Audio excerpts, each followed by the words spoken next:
Ya, terima kasih Pak Tony. Selamat malam Bapak Ibu, saudara sekalian. Selamat malam Pak Tutu. Iya, Malam. saya share screen ya sekarang.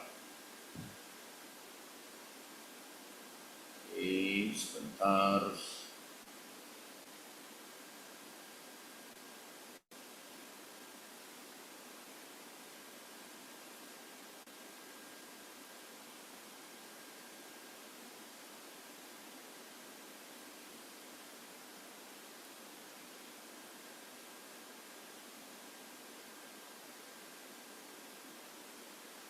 Apakah sudah terlihat Hitam Pak. hitam ya? Atau sedang berjalan ini?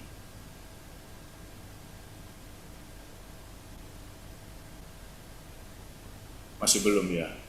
Belum. Mungkin tunggu sebentar. Tunggu sebentar. Ya.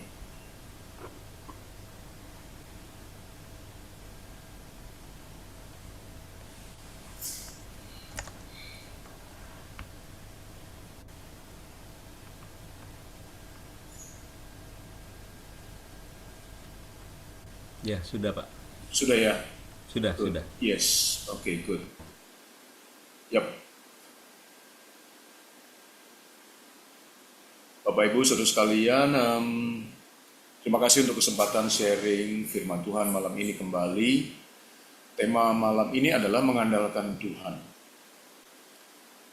Cuma mengandalkan Tuhan di sini, kalau ada masalah kita mengandalkan Tuhan, ada kesusahan kita mengandalkan Tuhan. Banyak sekali problema yang kita hadapi kita mengandalkan Tuhan. Tetapi di Mazmur 37 ini keadaannya berbeda. Jadi mari kita lihat sebentar. Oke. Ya tadi sudah dibacakan di Mazmur 37 ayat 1 sampai 9. Layar kedua apakah terlihat juga Pak Robert? Lihat Pak. Lihat ya? Oke. Ya, kelihatan Yes. ya. Oke. Good. Thank you.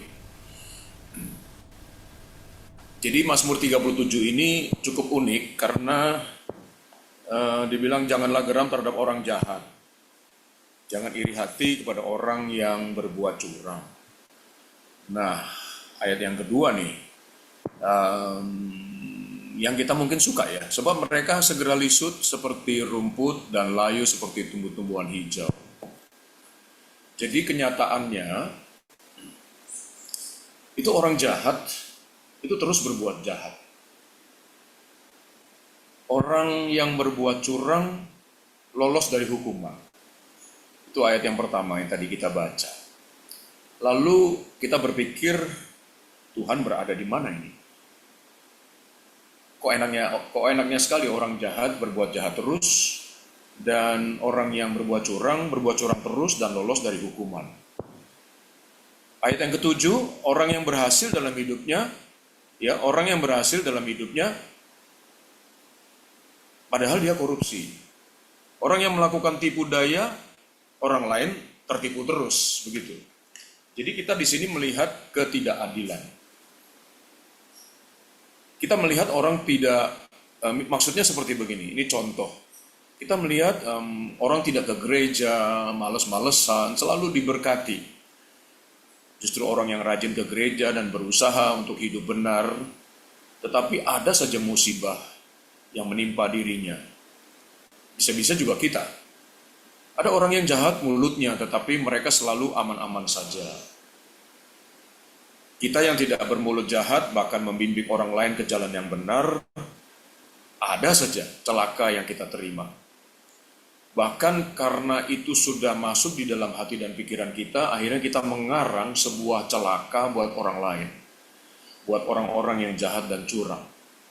Ketika mereka tertangkap dan mendapatkan sanksi dari apa yang mereka perbuat, nah kita merasa puas dengan mereka tertangkapnya mereka.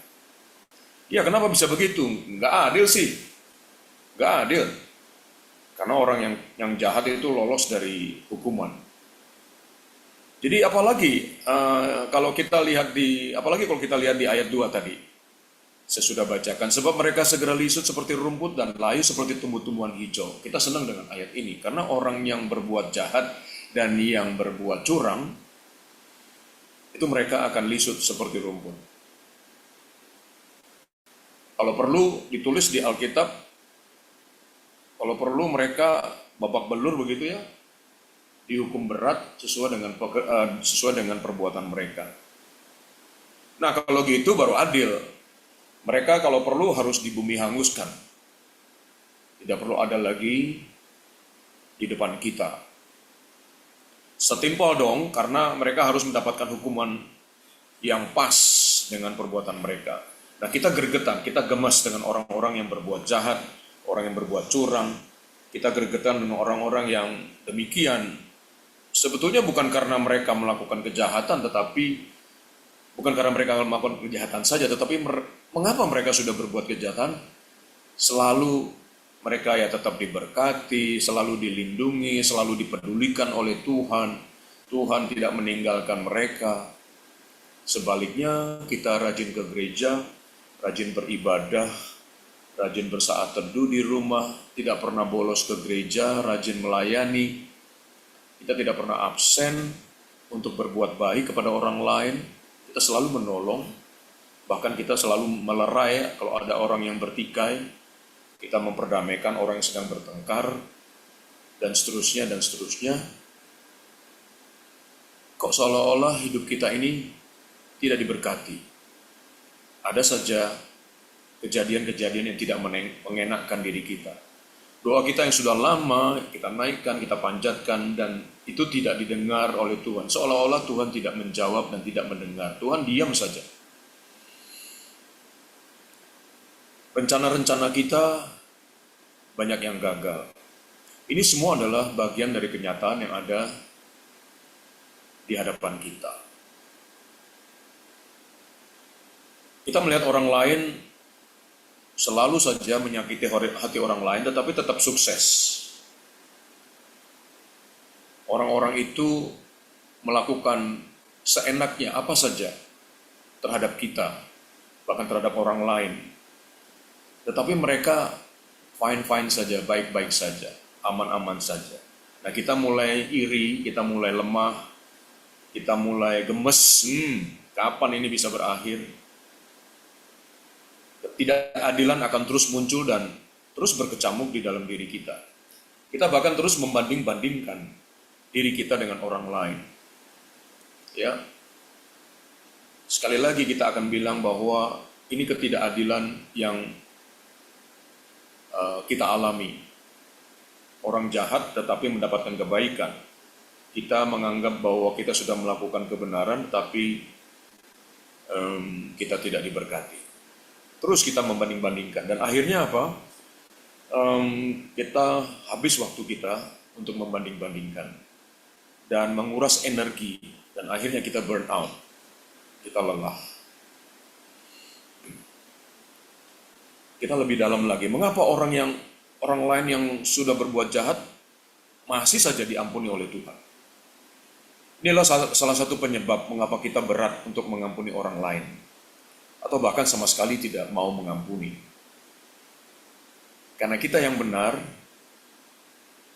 kitanya yang harus menerima pengampunan kalau nanti suatu waktu kita meminta ampun kepada Tuhan.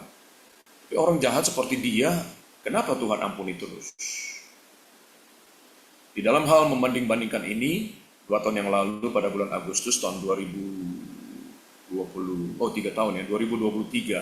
saya pernah menyampaikan bahwa ketika kita bersyukur, kita tidak membandingkan dengan orang lain. Kalau saya bersyukur karena saya bisa satu hari makan 3 kali. Kalau orang yang miskin itu, dia makannya sehari cuma sekali. Nah, bersyukurnya kita akan menjadi rapuh. Demikian juga dengan Mazmur 37 ini. Ini akan membuat kita susah. Karena apa? Karena kita membanding-bandingkan dengan orang lain. Akhirnya kita tidak bisa tidur, kita tidak bisa makan, bahkan kita tidak bisa bekerja, tidak bisa konsentrasi, tidak bisa fokus. Mah bisa kambuh, GERD bisa naik, bawaannya kesel, mengeluh, menggerutu, ngomel, marah ke orang lain, padahal orang lain itu tidak ada urusannya dengan hal ini. Bawaannya kita nggak senang terus ya, dan akhirnya kita bisa sakit. Nah, sebetulnya yang kita senang tadi ayat 37, Mazmur 37 ayat 2, sebab mereka segera lisut seperti rumput dan layu seperti tumbuh-tumbuhan hijau, ini sebetulnya bukan urusan kita. Ini adalah urusan Tuhan. Ini adalah haknya Tuhan. Kita tidak bisa menghakimi, kita tidak bisa menjudge orang lain. Kita tidak bisa memikirkan bahwa kita senang orang lain mendapat sanksi, dan kita senang kalau orang lain mendapat hukuman. Judging adalah mutlak hak Tuhan. Itu hak prerogatif Tuhan. Nah, sampai di sini itu pengertian mengapa adanya ketidakadilan, dan itu sering datang kepada kita. Nah, bagian yang berikutnya, bagian B adalah kebalikannya. Maksudnya kebalikannya adalah jangan kita menjadi pelaku. Jangan kita berbuat jahat terus, jangan kita berbuat curang, jangan kita menipu, jangan kita memeras, jangan kita menindas. Bisa saja loh kita yang menjadi pelakunya. Sehingga orang lain melihat kita, kok kita fine-fine saja, sudah berbuat jahat tetapi masih diberkati oleh Tuhan. Tetapi saya cuma menyampaikan sepintas saja mengenai kebalikannya ini. Karena kita tidak membahas bagian ini. Jadi jangan sampai juga kita melakukan kejahatan atau berbuat curang atau menipu orang lain. Nah, akhirnya apa? Karena kita melihat orang lain itu aman-aman saja, maka akibatnya kita melakukan hal-hal yang negatif. Saya nggak usah rajin lagi baca Alkitab, nggak usah lagi berdoa. Buat apa? Saya nggak usah lagi tiap hari Minggu ke gereja. Saya nggak perlu lagi melakukan kebenaran, bohong-bohong aja.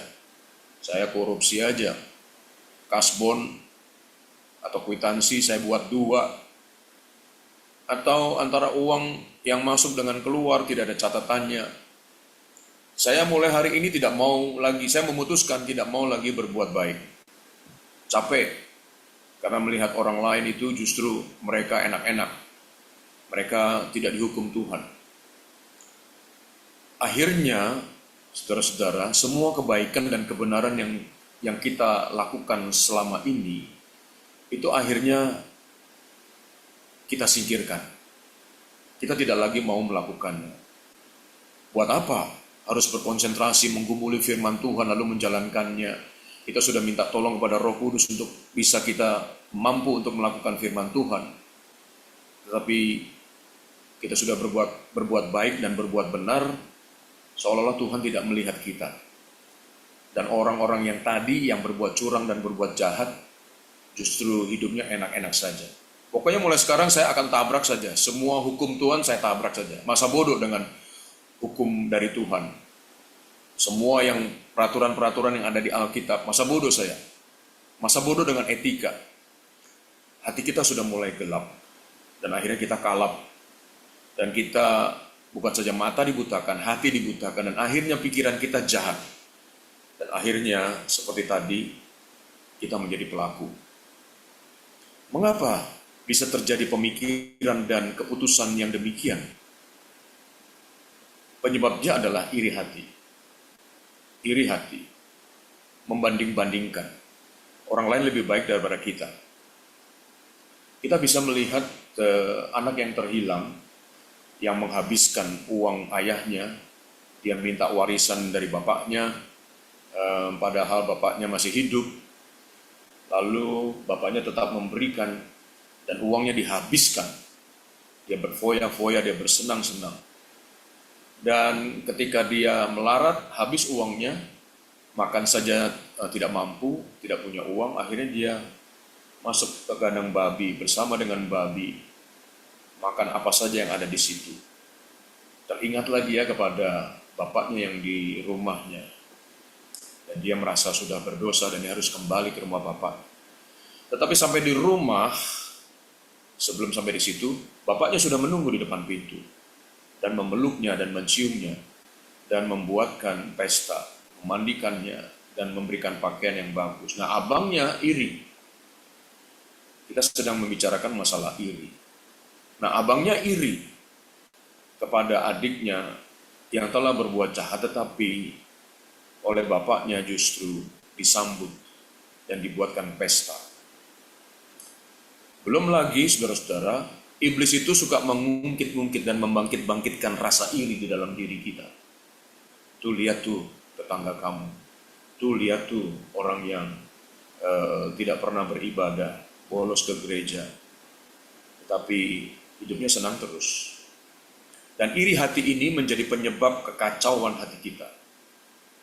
Kita akan menuding orang lain, kita akan menuding Tuhan juga. Jadi jealousy ini harus kita singkirkan dari hati kita dan pikiran kita. Jangan kita membanding-bandingkan. Nah, kita akan masuk ke dalam mengandalkan Tuhan. Kenapa menggunakan tema mengandalkan Tuhan? Padahal tidak ada hubungannya dengan yang tadi iri hati itu. Tapi sebetulnya sangat berhubungan. Tuhan itu bisa diandalkan, dan Tuhan itu tidak pernah melihat dari perspektif kita. Sudut pandang Tuhan itu justru berbeda dengan kita manusia. Kalau kita baca Alkitab dari awal sampai akhir, itu Tuhan itu selalu berbeda dan menjungkir balikan apa yang berlaku di muka bumi ini. Upside down. Ya, justru orang yang jahat diampuni. Justru kita yang baik-baik saja justru diuji lebih kuat lagi. Jadi kelihatannya Tuhan itu berpihak kepada orang jahat. Kelihatannya Tuhan berpihak kepada orang curang. Ketahuilah bahwa Tuhan itu adil. Dan dia bisa diandalkan. Tuhan mempunyai tujuan yang benar bagi setiap kita. Bahkan orang jahat sekalipun. Tuhan punya tujuan tertentu untuk orang jahat itu. Dan Tuhan tidak pernah terlambat, tidak pernah lengah, dan tidak pernah tertidur.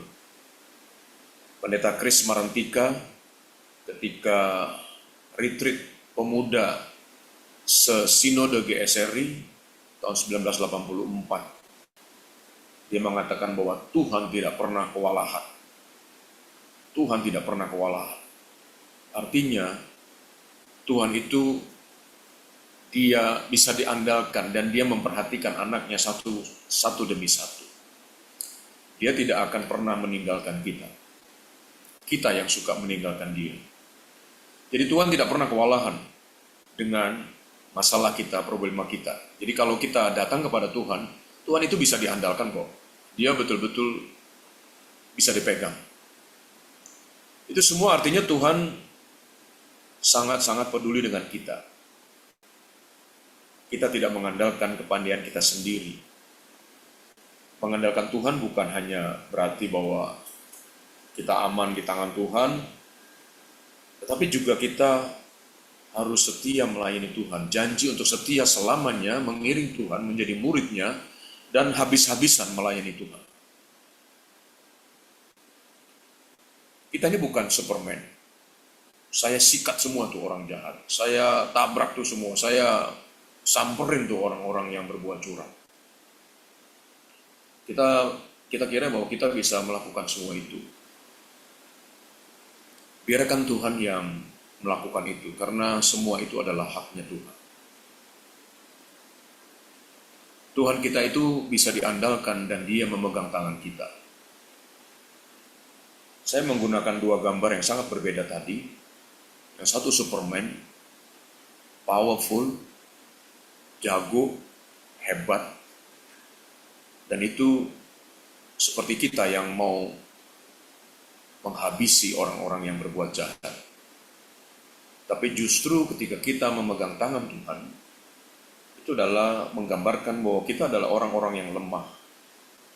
Dan tangan anak kecil ini sungguh-sungguh membutuhkan tangan Tuhan yang handal. Mari kita mengandalkan Tuhan. Dari ayat 1 sampai 9, itu saya mencatat ada 16 perintah. Ada 16 perintah dan itu ada yang diulang. Berarti perintah itu kalau diulang berarti sangat penting. Nah, saya mengambil beberapa saja. Yang pertama adalah percayalah kepada Tuhan. Saudara-saudara, percaya kepada Tuhan, iya saya percaya. Tetapi ketika dihadapkan kepada ketidakadilan, kita sudah tidak percaya lagi kepada Tuhan. Karena seolah-olah Tuhan berlaku berbeda antara orang lain dengan berlaku kepada kita. Kita merasa bahwa kita yang bakal menentukan sanksi itu, bakal kita yang menentukan hukuman-hukuman itu. Nah, kita mulai khawatir akhirnya, karena kita sudah tidak percaya. Mulai khawatir, akhirnya tidak lagi memegang Tuhan dengan erat-erat, tidak lagi memegang janjinya, dan akhirnya kita terus terperosok di dalam ketidakpercayaan kita. Jadi efeknya antara iri hati akhirnya tidak percaya kepada Tuhan, itu akan semakin dalam. Kalau pertanyaannya adalah, apa yang kita khawatirkan di dalam hidup ini? Jawabannya adalah sebetulnya tidak ada. Semua dalam rancangan dan genggaman Tuhan. Asal kita berada pada track-nya Tuhan. Asal kita percaya kepada Tuhan. Percayalah kepada Tuhan. Yang kedua adalah serahkanlah hidupmu kepadanya. Hidup kita adalah milik Tuhan. Oh, saya terlewat. Saya belum bacakan 16 perintah tadi. Jangan marah, jangan iri hati, percayalah kepada Tuhan, lakukanlah yang baik, diamlah di negeri, berlakulah setia, bergembiralah karena Tuhan, serahkanlah hidupmu kepada Tuhan, percayalah kepadanya, berdiam dirilah di hadapan Tuhan, nantikanlah Dia. Jangan marah, berhentilah marah, tinggalkanlah panas hati, jangan marah, menanti-nantikan Tuhan. Itu 16. Saya ambil 4 saja. Kita masuk yang kedua, serahkanlah hidupmu kepadanya. Hidup kita ini adalah milik Tuhan, karena kita sudah ditebus, oleh sebab itu hidup kita ini milik Tuhan, bukan milik kita lagi. Jadi kalau hidup kita berada di dalam genggaman Tuhan, itu hasil dari penyerahan kita kepada Tuhan. Milik kita itu sudah di dalam genggaman Tuhan. Jadi, kalau kita menyerahkan hidup kita kepadanya, maka kita akan merasakan kekuatan yang datangnya dari Tuhan. Bahkan ketika kita sedang melayani Tuhan, kita melayani Tuhan dengan sekuat tenaga. Kita menyerahkan apa yang ada pada kita kepada Tuhan. Jadi penentuan itu bukan pada kita, tapi pada Tuhan.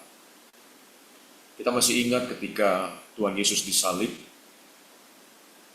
Tuhan itu tidak kehilangan nyawanya. Dia tidak disiksa lalu kehilangan nyawanya. Tapi dia menyerahkan nyawanya. Kepadamu Tuhan, kepadamu Bapa, kuserahkan hidupku. Jadi karena Tuhan sudah mencontohkan seperti begitu, kita perlu meneladani Tuhan demikian juga. Kita menyerahkan hidup kita. Kemudian adalah berdiam dirilah di hadapan Tuhan. Kita perlu mengevaluasi diri. Jadi kita tidak menuding atau kita tidak melihat orang lain yang berbuat jahat dan berbuat curang, tapi kita tidak bercermin. Kita perlu bercermin. Kita tenang di hadapannya, diminta berdiam. Be still, my soul. Tidak mudah memang, karena kita terbiasa untuk sangat responsif. Kita tidak berpikir lebih dahulu. Kita tidak mengevaluasi diri kita. Kita meluap dengan perasaan-perasaan yang negatif dan mengeluarkan sumpah serapah. Sehingga kita tidak berdiam diri, justru kita yang seperti jagoan begitu ya, seperti Superman. Berdiam dirilah dan melihat kepada diri kita sendiri. Mengevaluasi diri. Yang keempat adalah nantikanlah Dia. Menantikan Tuhan bukan berarti mengisi waktu kosong dengan tidak berbuat apa-apa. Tapi menantikan Tuhan itu berarti waspada, menunggu Tuhan yang bakal menunjukkan dirinya yang bakal menolong kita. Menantikan Tuhan harus sambil dengan berjaga-jaga dan waspada. Menantikan Tuhan sambil kita mempelajari firman-Nya terus menerus dan merenungkannya siang dan malam. Apa yang harus saya buat? Kebenaran apa yang belum saya lakukan? Dan sekarang saya mau melakukannya. Terus mengisi minyak lampu kita agar tidak padam. Seperti wanita yang bijak, mereka mengisi lampunya, bersiap-siap terus supaya lampunya menyala. Dan juga agar penantian kita akan Tuhan tetap menyala. Ketika Tuhan datang, kita sudah siap dan kita akan melihat Tuhan bertindak. Jadi ketidakadilan itu tidak akan berubah menjadi keadilan tanpa Tuhan. Karena dialah sang keadilan itu. He is the just. Dia adalah keadilan itu sendiri. Dan dia adalah hakim itu sendiri. He is the judge. Bukan hanya just, tapi juga judge. Bapak Ibu Saudara sekalian, mari kita merenungkan apa yang Tuhan perintahkan kepada kita untuk percaya kepadanya, menyerahkan hidup kita kepadanya, dan kita banyak-banyak untuk berdiam diri dan menantikan Tuhan. Mengevaluasi diri, melihat apakah diri kita sudah berkenan di hadapan Tuhan. Bukan apakah saya sudah melakukan banyak hal yang baik dan benar, bukan, tetapi apakah saya berkenan di hadapan Tuhan. Ketika Tuhan Yesus disalib, maka Bapa di surga mengatakan, inilah anak yang kukasihi, aku berkenan kepadanya. Jadi bukan kita melakukan banyak hal yang baik dan benar itu yang menjadi kebanggaan kita, bukan. Tetapi apakah kita berkenan kepadanya. Kalau kita kembali kepada firman Tuhan, maka kita akan melihat bahwa firman Tuhan itu sungguh baik dan benar. Semua yang Tuhan perintahkan di dalam Alkitab kepada kita itu mempunyai tujuan. Jadi Alkitab itu bukan sekedar kutipan, kalimat yang indah-indah, sebuah quote, ya kutipan, atau sekedar inspirasi, atau kata-kata rohani yang bagus-bagus. Tetapi betul-betul Tuhan mempunyai tujuan buat kita. Jadi kerohanian kita itu memang harus dicambuk. Jadi bukan dinabobokkan. Dan semua ini agar kita mempunyai pertahanan iman yang kuat menghadapi ketidakadilan. Agar kita semakin bertumbuh dalam kerohanian kita. Yaitu apa yang ada di dalam diri kita, yaitu Dia. Itu yang menjadi harta rohani. Bukan untuk sombong, tetapi agar kita setia kepada Tuhan Yesus selama hidup kita. Agar orang lain melihat ada Yesus atau ada Injil di dalam hidup kita. Dan akhirnya nama Tuhan ditinggikan dan orang lain percaya kepada Tuhan Yesus juga, yaitu Sang Juru Selamat. Bagaimana kalau kita brutal? Bagaimana kalau kita membalas kejahatan orang lain karena kita tidak suka, karena kita iri? Sebetulnya kita mengikut Yesus dan menjadi muridnya. Kalau kita melakukan demikian, maka kita bukanlah murid-murid. Kita bukanlah muridnya. Kita bukanlah penjala manusia. Kita akan melihat bagaimana Tuhan nanti bekerja. Orang-orang lain akan melihat kehidupan kita.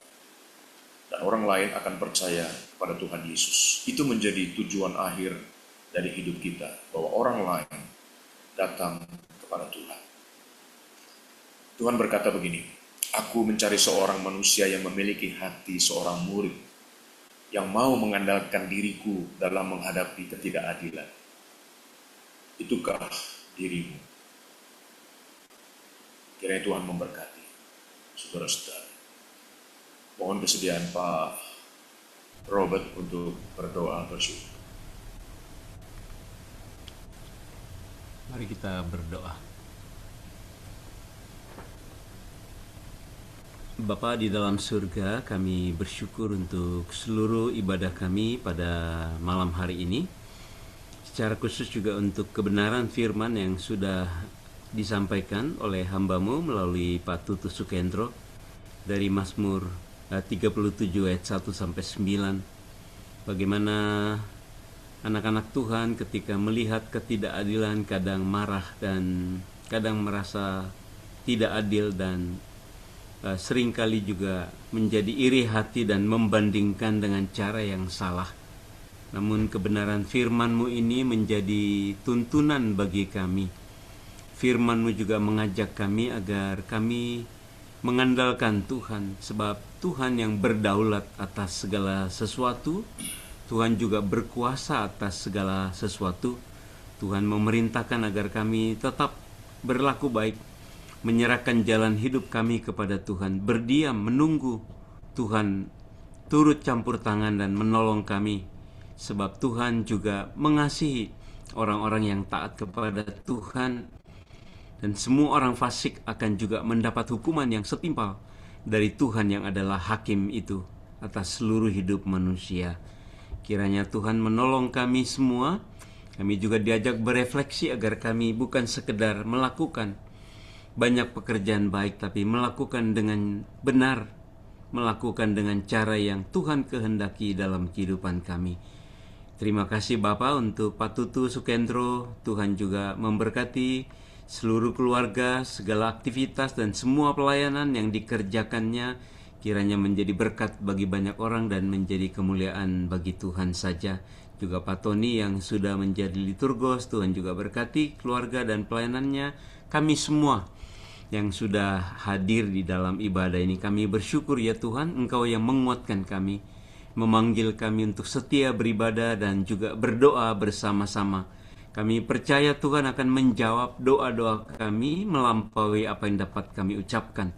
Sebab kasih Tuhan, belas kasihan Tuhan, anugerah, kemurahan Tuhan jauh lebih besar dan limpah daripada apa yang dapat kami ucapkan. Terima kasih Bapa. Sebentar kami akan berpisah satu sama lain, melanjutkan segala aktivitas kami, dan juga istirahat malam ini kami serahkan kepada Tuhan. Karuniakan kepada kami semua, keluarga kami, dan seluruh jemaat GSRI Kebayoran Baru, kesehatan yang dari pemeliharaan Tuhan bagi kami. Kami senantiasa kiranya percaya dan beriman Tuhan menyertai kami, Tuhan memberkati kami, dan Tuhan karuniakan kepada kami istirahat tidur nyenyak hingga besok pagi kami bangun dengan kekuatan yang baru. Kiranya anugerah, damai sejahtera, sukacita dari Allah Tritunggal berlimpah-limpah dalam diri kami sekalian. Terpujilah Allah Tritunggal kekal selamanya. Dalam nama Tuhan Yesus Kristus kami berdoa dan bersyukur. Haleluya. Amin. Baik, Bapak, Ibu, dan saudara sekalian, kita bersyukur untuk ibadah kita pada malam hari ini. Terima kasih.